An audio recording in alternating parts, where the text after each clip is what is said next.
Hey gang, Roy Free Sr. here again. I wanted to talk about the silver ear physique.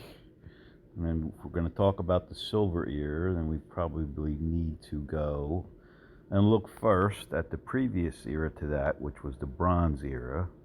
And in the bronze era, the big guy, the first bodybuilder, was Eugene Sandow. Considered by many at least to be the first bodybuilder. I mean, he had an impressive physique for the time. And then you had other guys like Maxick and Anton Matisic and Adolf Nordquist, and you had Milo, who was really the guy who introduced the squat over here from Germany back in the day. You had Maximo. He had a pretty good physique, and he was really strong. You had Trump Van de Galen, who was Maxick's kind of mentor. Then you had Sig Klein. Sig Klein had a pretty good physique. He had a gym, I believe, in New York back in the early days, and he was, I would say, kind of transitional between the bronze and the silver. And then in the early 30s came along Mr. Grimmick.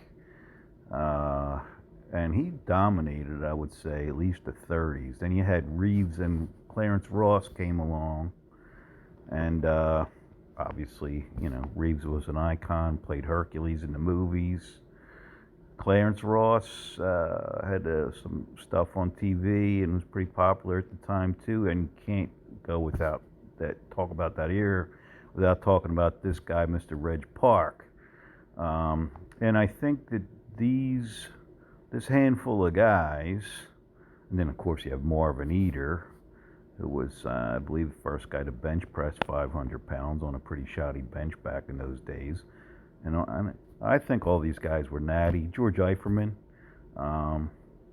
started to come along. You had Alan Steffen back in the 40s and 50s. And again, I think, good physique, but attainable. You didn't have to be like jacked up on steroids, and I think this statement from Marvin Eder kind of sums up the era.